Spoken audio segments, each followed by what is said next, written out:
Welcome to connected classroom. मैं हूं ज़ैनुल आबिदीन, आपका फिज़िक्स इंस्ट्रक्टर। आज के इस लेक्चर में हम शॉर्ट क्वेश्चंस को स्टडी करेंगे। प्रीवियस लेक्चर में हमने डायनामिक्स 2 के एमसीक्यूज को डिस्कस किया था। तो आज एक्सरसाइज का दूसरा पार्ट है, दैट इज़ शॉर्ट क्वेश्चंस। तो पहला शॉर्ट क्वेश्चन है हमारे पास, पहला शॉर्ट क्वेश्चन है हमारे पास, वाई लॉन्ग स्पैनर। ये इंपॉर्टेंट चीज़ है कि why long spanner is use to open और tight nuts of vehicle tyres while tightening a small net extra long wrench is not suitable. Why? आपने रीज़न बतानी है कि जो हमने बड़े बड़े व्हीकल्स होते हैं हमारे पास, जैसे ट्रक्स, कार्स, इनके टायर्स को ओपन करने के लिए हम बहुत लंबा स्पैनर जो है वो यूज़ करते हैं, या स्पैनर के जो उसका जो हैंडल होता है उसके अंदर को रॉड डाल देते हैं ताकि हम जो टॉर्क है उसमें हमें कम से कम फोर्स जो है वो अप्लाई करनी पड़े ताकि टॉर्क मैक्सिमम जनरेट हो सके। और स्मॉल नट्स के लिए हम जो है वो छोटा स्पैनर बड़ा स्पैनर जो है वो क्यों यूज़ नहीं कर सकते। तो हम देख लेते हैं। A long spanner increases the moment arm. Yes, ये इंपॉर्टेंट बात है कि जो लॉन्ग स्पैनर होता है वो मोमेंट आर्म को इंक्रीज कर देता है। और आपको पता है कि टॉर्क का जो फार्मूला है वो क्या है, force into distance is achieve with less force. तो आपको वही टॉर्क जो है वो बहुत कम फोर्स के साथ अचीव हो जाता है, making it easier to loosen और टाइटन लार्ज नट्स। ठीक है, तो आप जब उसका मोमेंट आर्म बढ़ा देते हैं तो आपको बहुत कम फोर्स अप्लाई करनी पड़ती है टॉर्क प्रोड्यूस करने के लिए। ओके, यहाँ से दूसरा पार्ट है, for a small nut an extra long wrench produces too much torque. जी, वो बहुत ज़्यादा टॉर्क जो है वो प्रोड्यूस कर देगा for the same applied force, risking over tightening और breaking off the nut bolt. Yes, या तो ये हो सकता है कि हमारा जो स्मॉल नट है वो बहुत ज़्यादा टाइट हो जाएगा, या फिर ये हो सकता है कि वो टूट भी सकता है। So the wrench length is match to the nut size to apply just the right amount of torque. तो हम यूज़ करते हैं, पहले हम उस नट या बोल्ट को देखते हैं कि उस बोल्ट का साइज़ क्या है। अगर उसका साइज़ बहुत बड़ा साइज़ है, जैसे ट्रक्स के व्हील्स का होता है या कार्स के व्हील्स का होता है, तो वहाँ पे हमें लॉन्ग स्पैनर चाहिए होता है। लेकिन अगर हम बात करें जो छोटे छोटे हमारे पास नट्स होते हैं, जैसे फैंस के हो गए, डिफरेंट हो गए, तो वहाँ पे हम लॉन्ग स्पैनर यूज़ नहीं कर सकते। तो वो उसको ओवर टाइट भी कर सकता है और उसको तोड़ भी सकता है। तो ये हमारे पास पहले क्वेश्चन का आंसर है। ओके, नाउ सेकंड देखें, why door knobs are fixed at the edge of the door. जी, आपने देखा है कि अगर ये हमारे पास डोर है तो हम हमेशा जो ओपनिंग और क्लोजिंग की जो नॉब है उसको हमेशा हम क्या करते हैं, एक साइड पे प्लेस करते हैं। What will happen if the door knob is place at the middle. अगर इसी को मैं मिडल में ले आऊँ तो क्या होगा देखें, पिवट से पहले यहाँ तक मेरे पास मोमेंट आर्म L था, यहाँ पे लाने से मेरे पास मोमेंट आर्म L2। तो आप देखें कि ये जो L2 मोमेंट आर्म है ये L1 से क्या है, छोटा है। तो इस वजह से क्या होगा कि आपको ज़्यादा फोर्स अप्लाई करनी पड़ेगी। मीन्स टू से, अगर आप नॉब को सेंटर में ले आते हैं तो आपको बहुत ज़्यादा फोर्स अप्लाई करनी पड़ेगी, क्योंकि मोमेंट आर्म कम हो जाएगा और फोर्स आपको ज़्यादा अप्लाई करना पड़ेगी। तो ये इसकी एक्सप्लेनेशन है। Door knobs are placed at the edge farthest from the hinges. Hinge कहते हैं डोर का ये वाला हिस्सा जहाँ से हमने इसे वॉल के साथ पिवट किया होता है या फ्रेम के साथ पिवट किया होता है। To maximise the moment arm, this means a smaller force is needed to produce a torque required to open the door. If the knob were at the middle, अगर हम उसको मिडल में रख देंगे, the moment arm would be halved. तो moment arm क्या हो जाएगा, पहले से हाफ हो जाएगा। अगर हाफ हो जाएगा तो क्या होगा, तो हमें ज़्यादा फोर्स जो है वो अप्लाई करना पड़ेगी। ठीक है, ऑल राइट।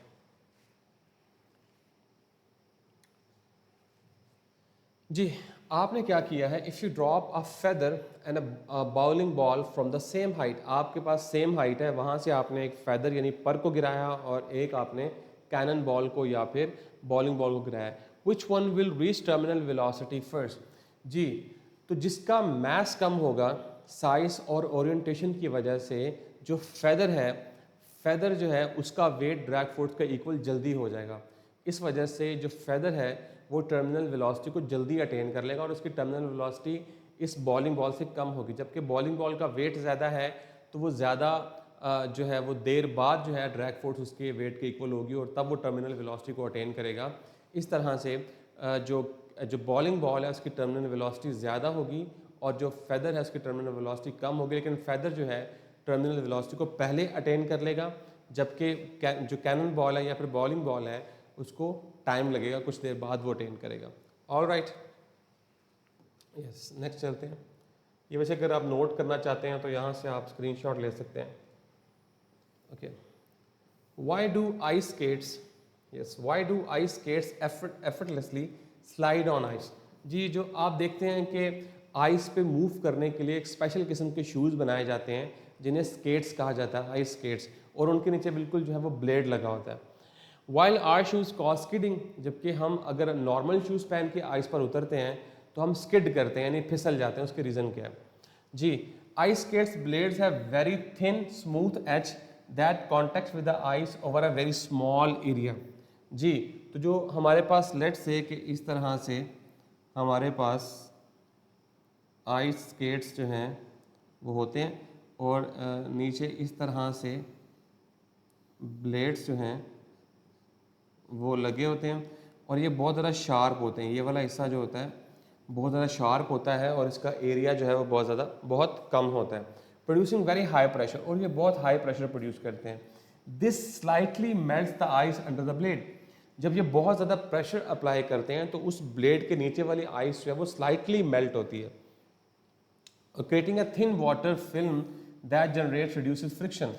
और वो क्या, जब वो मेल्ट होगी तो वहाँ पे उस ब्लेड के नीचे जो है वो वाटर प्रोड्यूस होगा, यानी आइस कन्वर्ट हो जाएगी वाटर में, और इस तरह से फ्रिक्शन जो है वो क्या हो जाएगी, रिड्यूस हो जाएगी, अलाउइंग स्मूथ ग्लाइडिंग। तो इस तरह से वो बहुत स्मूथली क्या कर सकते हैं, उसके ऊपर ग्लाइड कर सकते हैं। शू सोल्स आर वेरी वाइडर, एक तो जो हमारे जूते होते हैं वो बहुत वाइड होते हैं, दूसरा रफ होते हैं, गिविंग मोर सरफेस एरिया, तो ज़्यादा सरफेस एरिया प्रोवाइड करते हैं, higher friction, so they grip the ice unevenly and cause skidding instead of smooth sliding. Yes, तो स्मूथ स्लाइडिंग के बजाय उनके रफनेस की वजह से, उनका एरिया ज़्यादा होने की वजह से, वो जो हमारे पास आइस होती है उसको अच्छी तरह से ग्रिप नहीं कर पाते, जिसकी वजह से हम स्किड कर जाते हैं। ओके, नेक्स्ट चलते हैं। यस, क्वेश्चन है, explain why it's easier to push a car on flat tyres than inflated ones. जी, वो कहता है कि क्यों आसान होता है कि अगर जो हमारे पास फ्लैट टायर्स, मतलब आप जो है वो टायर में से हवा निकाल दें तो वो बिल्कुल फ्लैट टायर होता है as compared to inflated one. What happens to the frictional force between the tyres and the road, और friction between tyres and the road में क्या फ़र्क पड़ता है? This is actually the opposite in practice. Flat tyres have a larger contact area with the road. जी, तो flat tyres जो होते हैं उनका कॉन्टैक्ट एरिया जो है वो ज़्यादा होता है, विच इंक्रीजेज द फ्रिक्शन, और वो क्या करते हैं, फ्रिक्शन को बढ़ा देते हैं, making the car harder to push. तो कार जो है उसको हमें मतलब ज़्यादा फोर्स अप्लाई करनी पड़ती है। Inflated tyres have a small area rounder contact patch, reducing friction and rolling resistance, so the car moves more easily. Thus more inflation means less friction and easier pushing, while flat tires increases friction and the resistance to motion. तो आपको पता है कि जो flat tyres होते हैं वो उनको मूव करवाना जो है वो डिफ़िकल्ट होता है, क्योंकि वो बिल्कुल जो है वो सरफेस के साथ अटैच हो जाते हैं और उनका जो सरफेस एरिया है वो बढ़ जाता है, जिसकी वजह से हमें ज़्यादा फोर्स अप्लाई करनी पड़ती है।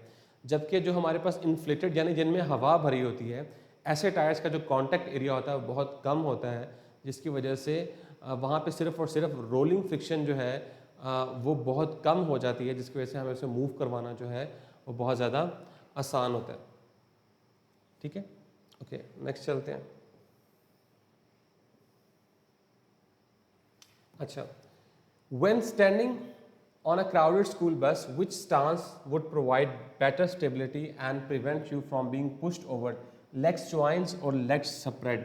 जी, इस चीज़ को यहाँ देखें ज़रा कि अगर आप बिल्कुल स्ट्रेट खड़े हैं और लेग्स आपकी बिल्कुल साथ हैं तो आपका जो सेंटर ऑफ ग्रेविटी है वो यहाँ तक होगा, लेकिन जैसे ही आप अपनी लेग्स को स्ट्रेच करेंगे तो आपके सेंटर ऑफ जो मास है या सेंटर ऑफ ग्रेविटी है उसकी हाइट जो है वो पहले से क्या हो जाएगी, कम। अब देखें ये H1 ज़्यादा है, ये H2 छोटा है, क्योंकि आपने अपनी लेग्स को सेपरेट किया है।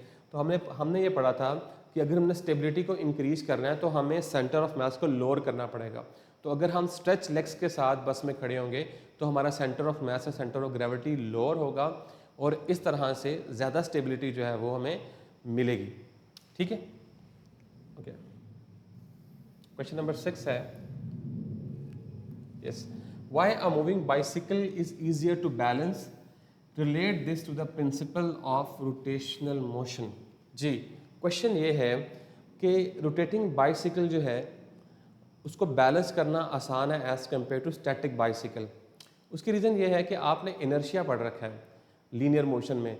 इनर्शिया क्या करता है कि अगर कोई बॉडी रेस्ट में है तो रेस्ट में रहना चाहती है, और अगर यूनिफॉर्म मोशन के साथ मूव कर रही है तो वो हमेशा यूनिफॉर्म मोशन के साथ मूव करना चाहती है जब तक हम उसके ऊपर कोई एक्सटर्नल फोर्स अप्लाई नहीं करते। इसी तरह जो रोटेटिंग ऑब्जेक्ट्स होते हैं उनके पास भी एक इनर्शिया होता है, उस इनर्शिया को हम कहते हैं रोटेशनल इनर्शिया।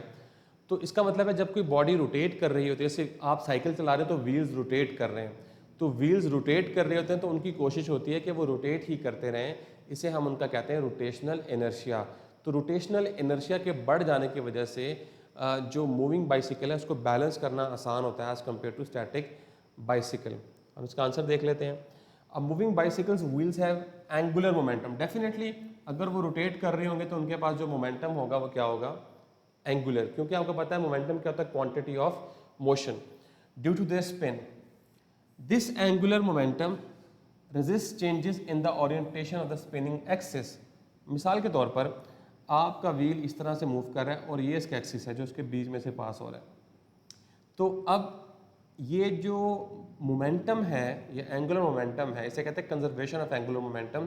तो अगर आपका व्हील जो है वो इस तरह से मूव कर रहा है तो बीच में से उसका एक्सिस पास कर रहा है, तो ये एक्सिस की रोटेशन को चेंज नहीं होने देता, जिसकी वजह से मूविंग बाइसिकल जो है वो क्या रहती है, स्टेबल स्टेट में रहती है, मूव करती रहती है, उसको चलाना आसान होता है, उसको मैनेज करना आसान होता है as compare to static bicycle. तो इसके पीछे का जो कॉन्सेप्ट है वो यही है कि रोटेशनल इनर्शिया है और दूसरा मोमेंटम है जो कि उस व्हील के एक्सिस की ओरिएंटेशन को चेंज होने नहीं देता। ठीक है, ओके जी। Why is a pencil standing on its tip unstable. अगर हम पेंसिल को उसकी टिप पे जो है वो स्टैंड करते हैं बिल्कुल ऐसे, तो वो अनस्टेबल होती है। And what factors effect the stability of an object balance on a point. जी, वो फैक्टर्स बताएं कि जिसकी वजह से बॉडी जो है उसको स्टेबल किया जा सकता है, उसकी स्टेबिलिटी डिपेंड करती है। A pencil balance on its tip is unstable because it has a very small base of support and high centre of gravity. दो चीज़ें हमने पढ़ी थी कि अगर किसी बॉडी को हमने स्टेबल करना है तो उसका जो एरिया ऑफ कांटेक्ट है या एरिया ऑफ सपोर्ट है उसको हमें बढ़ाना पड़ेगा। नंबर 2, हमें उसका सेंटर ऑफ मास या सेंटर ऑफ ग्रेविटी जो है वो कम रखना पड़ेगा। तो ये दोनों सूरतों में हम बॉडी को क्या कर सकते हैं, स्टेबल कर सकते हैं। ओके, तो जब आप पेंसिल को टिप के थ्रू जो है वो स्टैंड करने की कोशिश करते हैं तो एक तो इसका सेंटर ऑफ मास बहुत हाई होता है, दूसरा इसका कांटेक्ट एरिया बहुत कम होता है। इस वजह से ये स्टेबली जो है वो अपनी निब के ऊपर या पिन के ऊपर जो है वो स्टैंड नहीं कर पाती, बल्कि क्या होगा कि ये टॉपल ओवर, मतलब कि इस तरह से टिल्ट करके नीचे की तरफ गिर जाएगी। ऑल राइट, नेक्स्ट देखें। Yes, while driving what happens if the driver take the curve too fast. अच्छा, अगर आप मूव करें तो आपके पास एक टर्न आया और ड्राइवर ने बहुत तेज़ी के साथ जो है वो टर्न लिया है, how does centripetal force play a role in keeping the car from skidding off the road. Yes, तो सेंट्रीपिटल फोर्स यहाँ पे किस तरह से अपना रोल जो है वो प्ले करती है, तो हम देख लेते हैं। If a driver takes a curve too fast, the required centripetal force needed to keep the car moving in a circular path becomes greater than the maximum friction force the tires can provide.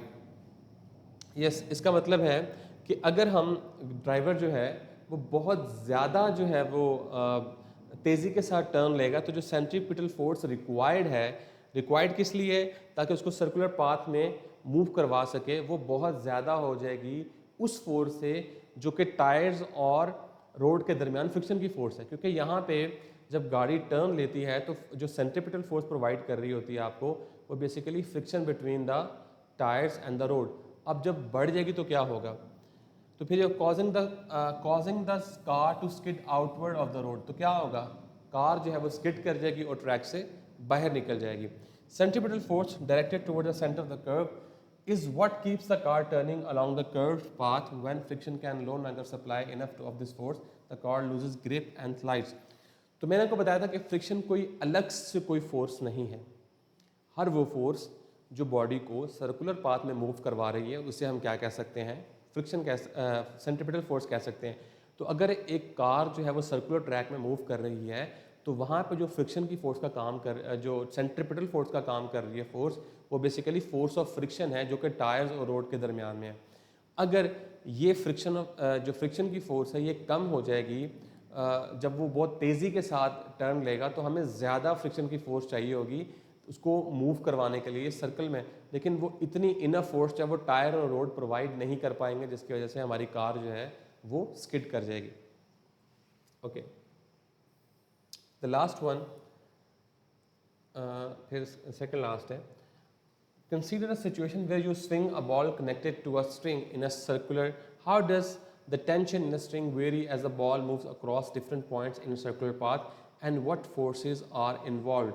तो आपने क्या किया है कि आपने एक ball ली है, उसके साथ थ्रेड या स्ट्रिंग बांधी है और आप उसको क्या कर रहे हैं, गोल गोल इस तरह से हॉरिजॉन्टल प्लेन या वर्टिकल प्लेन में क्या कर रहे हैं, वर्टिकल प्लेन में आप घुमा रहे हैं, यानी कि इस तरह से ये आपके पास बॉल है और इस तरह से आप क्या कर रहे हैं, इसको घुमा रहे हैं।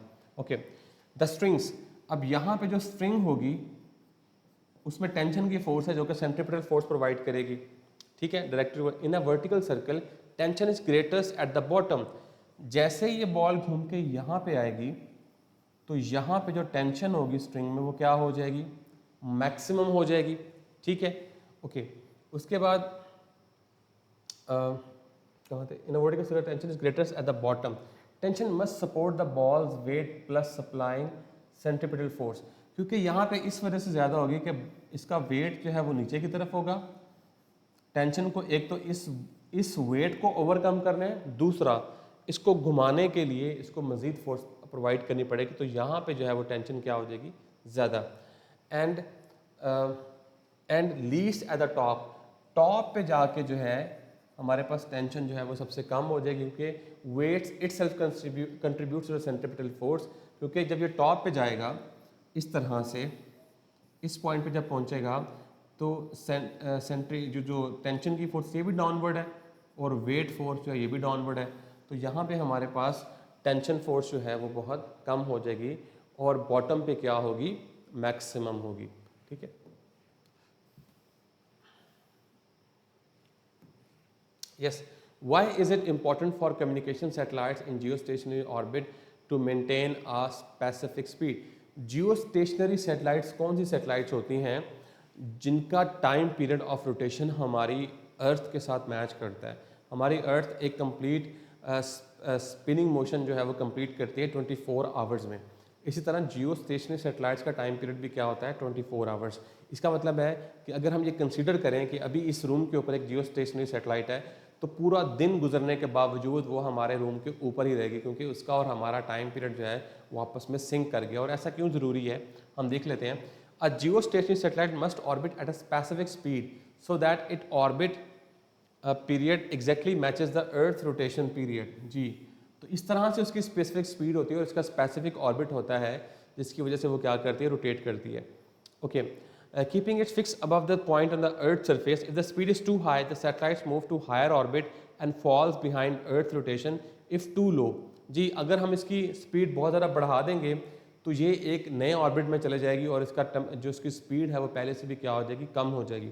और अगर हम इसकी स्पीड कम करेंगे तो ये उससे नीचे वाले ऑर्बिट में आ जाएगी और इसकी स्पीड क्या हो जाएगी, ज़्यादा हो जाएगी। एंड अगर उसकी स्पीड हम और कम करेंगे तो आहिस्ता आहिस्ता वो अर्थ की तरफ जो है वो आके गिर जाएगी। Maintaining this precise speed ensures continuous reliable communication links with fixed ground antennas.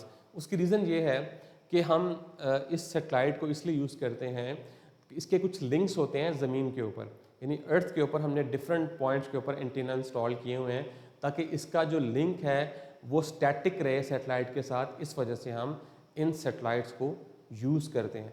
अगर सैटेलाइट्स मूव करेंगे तो सिग्नल डिस्ट्रप्शन जो है वो आएगा, क्योंकि एंटीनास के साथ वो लिंक नहीं कर सकेंगे। तो ये था आज का हमारा लेक्चर, जिसमें हमने शॉर्ट क्वेश्चंस को स्टडी किया है। आई होप सो कि आपने अंडरस्टैंड किया होगा। अगर आपकी कोई मज़ीद क्यूरीज़ हैं तो आप यहाँ भी पूछ सकते हैं और यूट्यूब के कमेंट सेक्शन में भी पूछ सकते हैं। So this is all from my side. This is Zainul Abidin signing off.